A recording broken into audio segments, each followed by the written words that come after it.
Salut à tous, merci de me recevoir chez vous. Nous sommes en 2024. Je rappelle, c'est une année de grâce parce qu'en République démocratique du Congo, nous allons avoir la joie d'accueillir, nous chrétiens catholiques et pourquoi pas l'ensemble de notre peuple, nous allons avoir la joie d'accueillir 4 nouveaux bienheureux martyrs.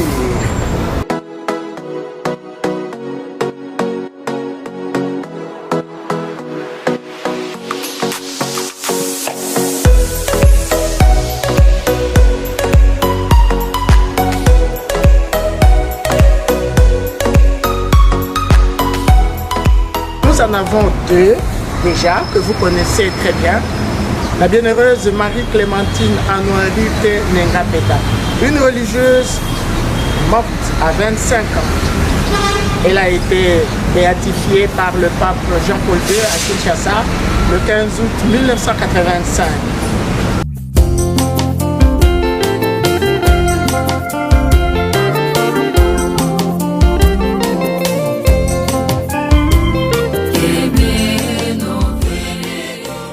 Nous avons un deuxième bienheureux, un jeune laïc de 22 ans, Isidore Bakanja, béatifié en 1994 par le même pape Jean-Paul II, c'était à Rome.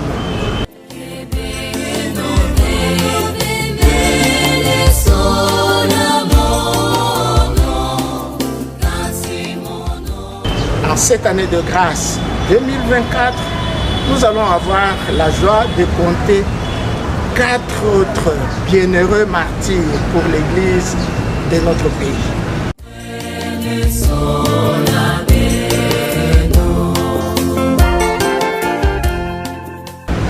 Je me trouve chez les missionnaires zavériens à Kinshasa, Limete, Kinshasa, Kingabois, et un zavérien va nous parler de ces 4 nouveaux martyrs.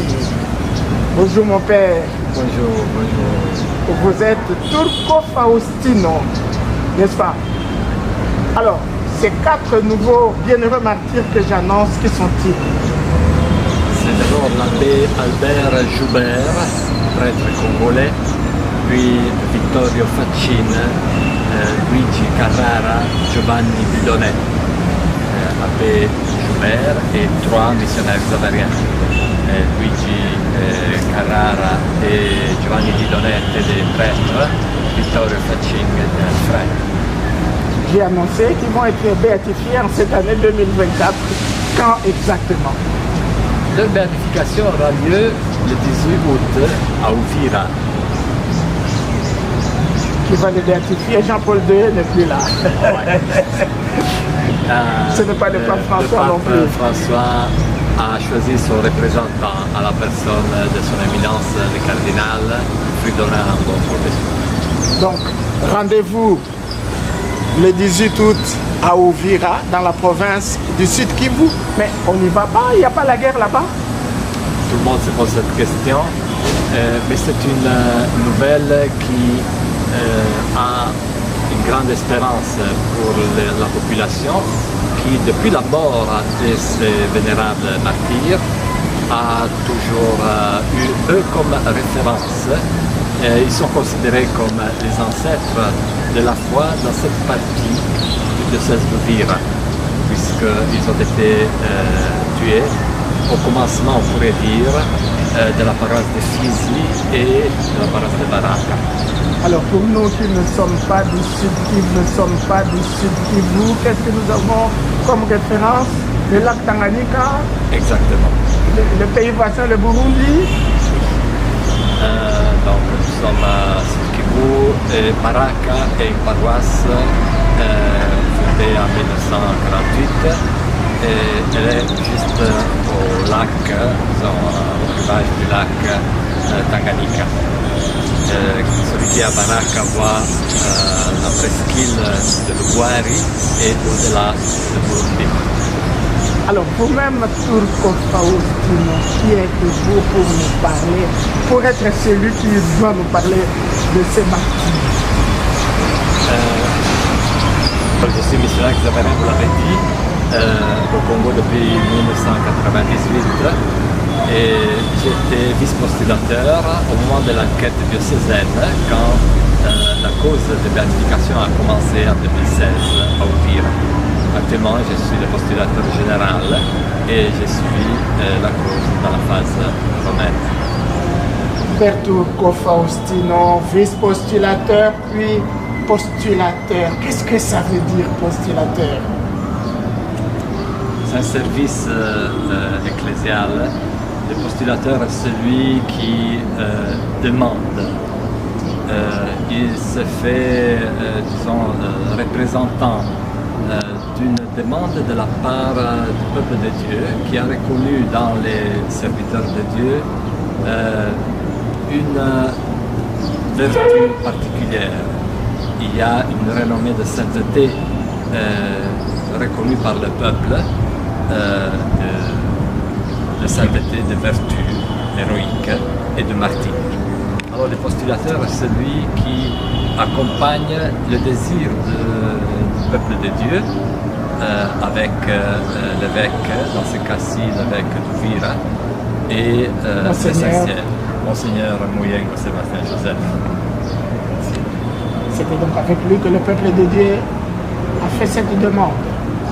Exactement. Profitons aussi de cette occasion pour le saluer, pour le remercier. C'est un moment très beau pour son église d'Uvira. Alors dites-nous, vous parlez des demandes du peuple de Dieu. Ce n'est pas l'évêque qui dit « Tiens, j'ai eu tel prêtre, il y a eu tel prêtre dans mon diocèse ». Vous avez insinué que la demande serait venue du peuple de Dieu. De quoi s'agit-il? Parce que dans ce pays, il y en a eu beaucoup de missionnaires qui ont subi un traitement pareil à celui de ces 4 bienheureux martyrs d'Uvira. Tout d'abord, je dirais une cause n'exclut pas tant d'autres qui pourraient être ouvertes demain après-demain. Ici, nous avons constaté, dans le cas spécifique de ces 4 martyrs, une renommée de sainteté et de martyrs constante. Dès après leur mort, donc en 1964, dès que cela était possible, ils ont été exhumés pour que leur corps puisse être mis dans l'église sans culte particulier, mais qui soit mis en valeur. Et voyez-vous, les curés qui ont suivi la gestion de Baraka et de Fizi, entre autres un que vous connaissez bien ici à Kinshasa, on le connaît très bien, le père Palmiro, a été curé à Baraka juste après la mort de ses confrères. Le père Palmiro qui était curé à Saint-Lucie-Passa, c'était il y a 2 ans. Et voilà, ils avaient l'habitude de baptiser les nouveaux chrétiens sur le lieu même où les confrères ont été tués, pour signifier que le sang des martyrs est vraiment la sémence des nouveaux chrétiens. Et c'était même vécu de manière littérale. Donc le fond baptismal pour une dizaine d'années avait été fait à l'extérieur de l'église, dans l'endroit où les confrères avaient été tués. Ok, voilà, nous avons maintenant le contexte. Qu'est-ce qui s'est passé en fait avec chacun de ces 4?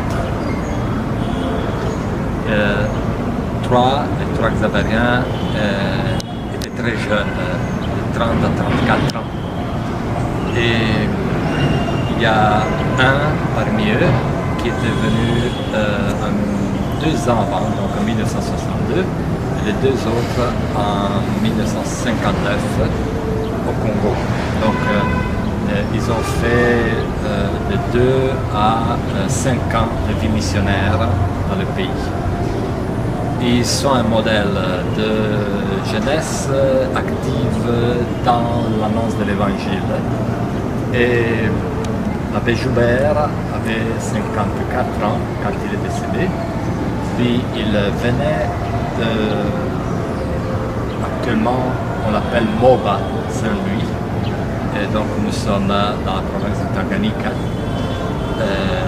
En ce moment-là, c'était un seul grand diocèse qui quittait Baudouinville, de Kirumbu, jusqu'à Kasongo. Et donc il a été abbé de ce grand vicariat apostolique. Lui a été ordonné en 1935. Il est le 15e prêtre de la zone est du pays, dans le registre d'ordination. Et puis devenu abbé du diocèse de Kasongo, quand le diocèse d'Uvira a été érigé en 1962, lui se trouvant dans le territoire qui a été cédé au diocèse d'Uvira, il est devenu abbé d'Uvira. Donc nous le vénérons aujourd'hui comme martyr du diocèse d'Uvira, mais en même temps il est de Kalemi Kirumbu, il est de Kasongo. Donc en sachant même que cet abbé, son papa était français, sa maman était congolaise, lui il est congolais de nationalité, il est l'expression même d'une église interculturelle. Il a choisi, après avoir été libéré du cachot à Fizi en septembre 1964, il a choisi de rester avec notre confrère, le curé de Fizi, le père Giovanni, parce qu'il était resté seul. Et donc on va s'entraider. Lui, il aurait pu fuir une fois libéré du cachot. Il aurait pu fuir au Burundi. Il a dit non, continuons l'œuvre d'évangélisation. Le moment est fort et décisif. Les brebis demandent que leur pasteur soit présent. Voilà pour M. l'abbé Joubert. Et les 3 Avériens, si jeunes. Alors, nous avons dit que le père Giovanni était le curé de Fizi. Il fut le tout premier curé de cette nouvelle paroisse fondée en 62-63. Et il y avait le frère Vittorio Faccin. Lui, il a fait sa profession perpétuelle au Congo. Il a choisi d'être frère et c'est un choix mûri, discerné. Et comme frère, il suivait d'une part les chantiers de la nouvelle église de Baraka, mais il tenait aussi à avoir une relation pastorale dans les chorales. Il était un des premiers animateurs du mouvement Xaveri au niveau de Lubembe, donc de la zone de Baraka de Fizi. Et puis le père Luigi Carrara, très jeune, qui a porté un souvenir très beau parce que très respectueux de la culture, du moment historique. Il est arrivé après l'indépendance au Congo et voilà, la dernière chose qu'il a faite avant d'être tué, il a confessé de maman. Et quand il a entendu les coups de fusil qui ont tué le frère Vittorio, lui il est sorti vers les bourreaux avec l'étole violette et il s'est agenouillé devant les menaces du bourreau. Il s'est agenouillé devant son frère comme pour prier pour lui. Et c'est dans cette position-là, à genoux, qu'il a été tué.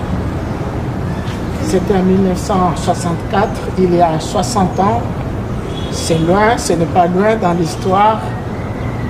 Qui les avait tués et pourquoi? On n'avait pas dit ça. Alors, tous ceux qui nous écoutent savent que quand il y a une violence, la violence est toujours difficile difficile à expliquer en termes humains, parce que ça vient du monde des ténèbres. Celui qui a mis la main sur ces 4 jeunes, son nom est connu dès le début et actuellement même à Baraka Fizi, on les connaît. Et moi je tiens à dire qu'à la fin de sa vie, il a demandé pardon auprès d'un abbé qui est venu témoigner avant l'ouverture du procès. Moi j'ai reçu cet homme à plusieurs dizaines de kilomètres de distance de l'endroit, mais il m'a dit que Dieu me pardonne parce que j'ai tué des serviteurs de Dieu. Et c'était dans l'endoctrinement de la période de Mulele, de Simba. Alors parmi les Mulele, 64 donc, il y avait des partis. Ceux qui comprenaient l'action des missionnaires et qui les protégeaient même, et d'autres qui étaient contre vraiment la foi, contre l'Église, contre les valeurs chrétiennes, surtout celles du pardon, de l'amour réciproque, le fait de ne pas se venger et d'aller contre donc, cette action de guerre.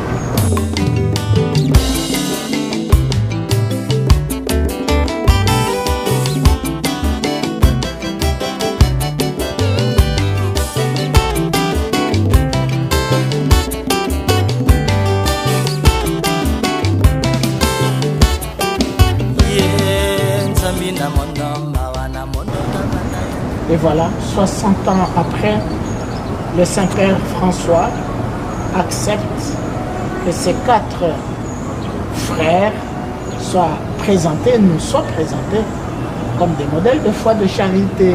Et vous nous avez dit, c'est le 18 août que son éminence, le cardinal Fridolin Ambongo, au nom du Saint-Père François, va les proclamer bienheureux, martyrs. N'est-ce pas, mon père? C'est bien ça. Qu'est-ce que nous devons savoir le 18 août est le moment de la déclaration de ces 4, donc Abbé Joubert, Giovanni Didone, Luigi Carrara, Vittorio Faccini. Ils seront déclarés officiellement bienheureux. Le pape François a déjà signé le décret du martyr. Donc le martyr a déjà été reconnu et déclaré. Alors, dans la célébration du 18 août, qui commencera au sein de la messe avec la Kyrie, donc l'acte pénitentiel, mais avant le Gloria, entre l'acte pénitentiel et le Gloria, il y aura le rite de la béatification, avec la lecture de la lettre apostolique du pape, puisque Ambongo est le représentant du pape à Uvira, et puis la procession de reliques des 4 martyrs, et puis le chant d'action de grâce. Et suit la messe comme d'habitude, mais dans un climat de fête. Alors qu'est-ce qu'il faut savoir en plus? C'est le moment maintenant de chercher à connaître ces figures, ces personnes. Alors, un moyen facile, c'est d'entrer dans le site avec vos moteurs de recherche des missionnaires xavériens, direction générale, la voie martyr. Vous pouvez donc retrouver la vie en plusieurs langues de ces 4 martyrs. Et puis, comment est-ce qu'il faut se préparer? Aussi dans notre pays, il y a des martyrs, ils sont aussi nos intercesseurs. Si l'Église déclare le martyr, déclare certains bienheureux, c'est en pensant à tant d'autres, mais aussi c'est pour nous offrir des intercesseurs. Alors profitons pour présenter aussi nos supplications, nos demandes. Nous vivons parfois des situations semblables aux leurs, des persécutions, d'injustices faisons recours aussi à leur intercession pour que le Seigneur puisse nous offrir sa grâce. Leur tombeau, on le connaît? Leur tombeau est dans l'église. Alors, les deux qui ont été tués à Baraka, Faccin et Carrara, ils se trouvent à l'intérieur de l'église de Baraka. Et ceux qui ont été tués à Fisi, Joubert et Dieudonné, leur tombeau est dans un mausolée à l'intérieur de l'église. Voilà. Deux noms de villes, Fizi et Baraka, connus en République démocratique du Congo, dans l'Est, dans le Sud Kivu. Voilà deux noms de localités qui vont devenir plus célèbres que jamais dans notre pays parce que là se trouvent nos intercesseurs.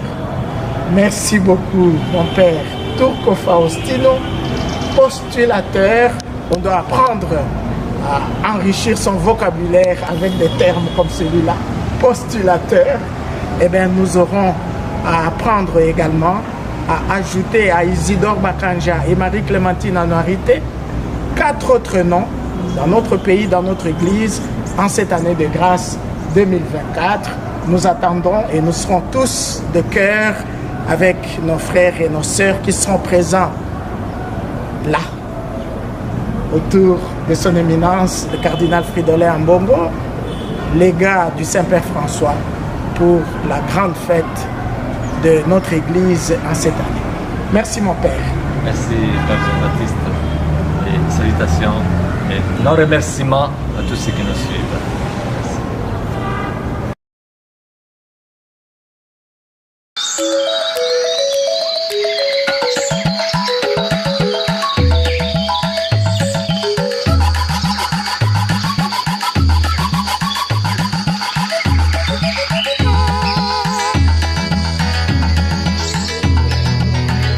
Comme le bain,